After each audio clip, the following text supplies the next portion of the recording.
हरिओम. भगवद्गीताबोध योगदास श्री जय गणेश जोशी यांनी केलेले निरूपण. अध्याय 9. राजविद्या राजगुह्य योग.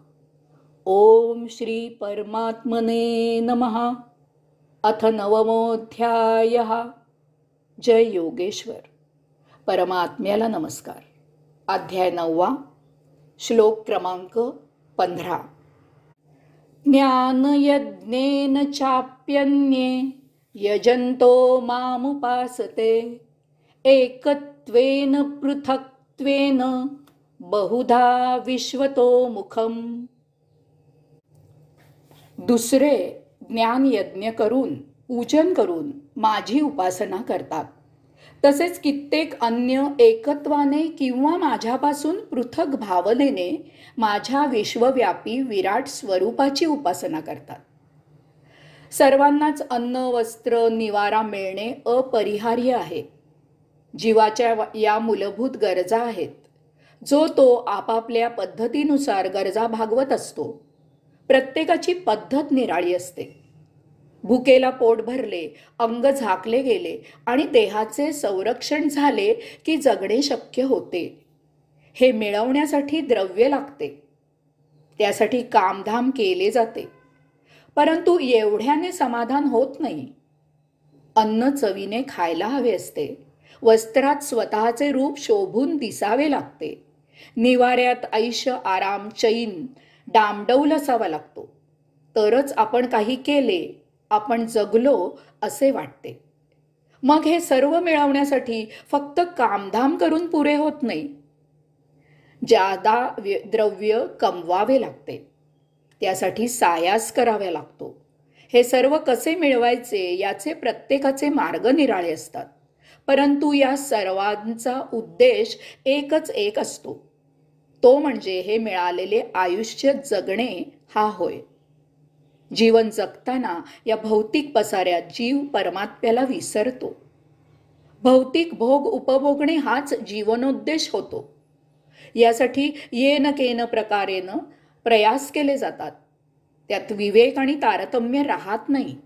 यालाच श्लोक क्रमांक 12 मध्ये आसुरी प्रकृती असे म्हटले आहे. कसेही करून भौतिक वस्तू जगताचा यथेच्छ उपभोग घेणे यासाठी सर्व परिश्रम केले जातात. यांच्यात आणि मनुष्येतर प्राणी जीवांमध्ये काहीही फरक राहत नाही. आपण ही सृष्टी, हे वस्तुजगत इत्यादी आले कोठून असा यांना प्रश्न पडत नाही. त्यातून पडलाच तरी ते त्याकडे लक्ष देत नाहीत. कोणी पाहिलाच पुढील काळ आणि पुढील जन्म. कुणी पाहिलाय पुढील काळ आणि पुढील जन्म आहे, यात मजा मारावी झाले असा मनुष्येतर प्राण्यांसारखा जीवन जगण्याचा विचार हे करतात. परंतु याच्या विरुद्ध दैवी प्रकृतीचे लोक असतात. यांचा दृष्टिकोन भिन्न असतो. खरं म्हणजे योग्य असतो.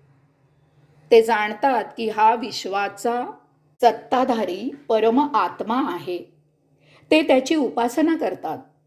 श्लोक क्रमांक 13 मध्ये भगवंत श्री सांगतात, पार्था, परंतु दैवी प्रकृतीचे महात्मा मला अनन्य भक्तीने आदी आणि अविनाशी असा अनादी जाणून माझे भजन करतात. तसेच भगवंत श्री श्लोक क्रमांक 14 मध्ये सांगतात, माझ्यात सतत रत झालेले निष्ठेने दृढ व्रत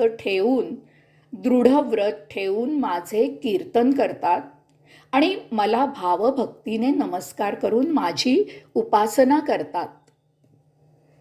या श्लोकात भगवंत श्री दैवी प्रकृतीच्या लोकांच्या उपासनेचे आणखी काही प्रकार सांगत आहेत.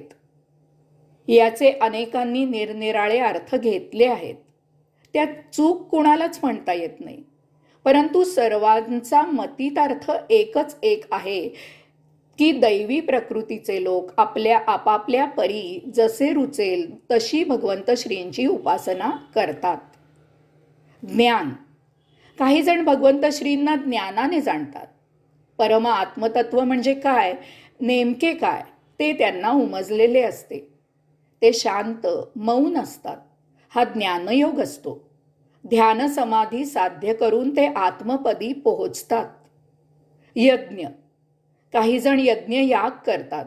येथे भगवंत श्रींच्या उपासनेचे सोपस्कार असतात. मंत्र म्हटले जातात. विधीपूर्वक पूजा होम हवन केले जाते. याद्वारा ते भगवंत श्रींची उपासना करून आत्मपदी पोहोचतात. ज्ञानयज्ञेन. काही जण ज्ञानाचाच यज्ञ करतात. त्यांना भगवंत श्रींना ज्ञानाने बुद्धीने जाणून घेण्यातच स्वारस्य असते. भगवंत श्रींना अशा प्रकारे जाणणे हीच त्यांची उपासना असते. यजंत. काही जण भावभक्तीने भगवंत श्रींचे पूजन करतात.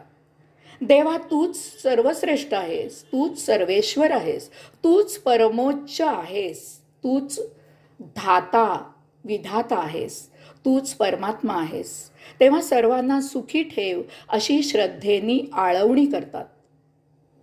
एकत्वेन. काही जण भगवंत श्रींमध्ये आणि आपल्यामध्ये तत्वता काहीही फरक नाही असे समजून अंतरात्मा आणि परमात्मा यांच्या मिलनाने योग साध्य करतात. ते आत्मस्वरूप होतात. पृथक्त्वेन. काही जण आपण शूद्र पामर आहोत असे समजून परमात्मा विभूती आहेत असे उमजून त्या परमात्म्यापासून स्वतःला पृथक जाणतात. भावभक्तीने जशी जमेल तशी परमात्म्याची पूजा करतात. त्यांनी कधीही केलेली पूजा भगवंत श्री स्वीकारतात. त्यांनी कशीही केलेली पूजा भगवंत श्री स्वीकारतात, कारण ते त्यामागील ओथंबलेला भाव भक्तीचा श्रद्धेचा ओलावा जाणतात. काही जण आपल्या देहापासून आपण अंतरात्मा पृथक आहोत याचा साक्षात्कार झाल्यामुळे विधेयी होतात आणि परम आत्म्याची कुंडलिनीद्वारे उपासना आरंभतात. विश्वतोमुखम.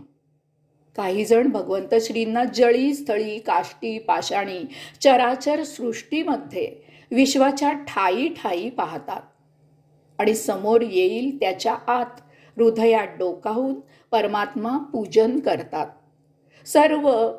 सर्व सृष्टीशी एक अभेद्य नाते जोडून दिनक्रमणा करतात. हरिओम.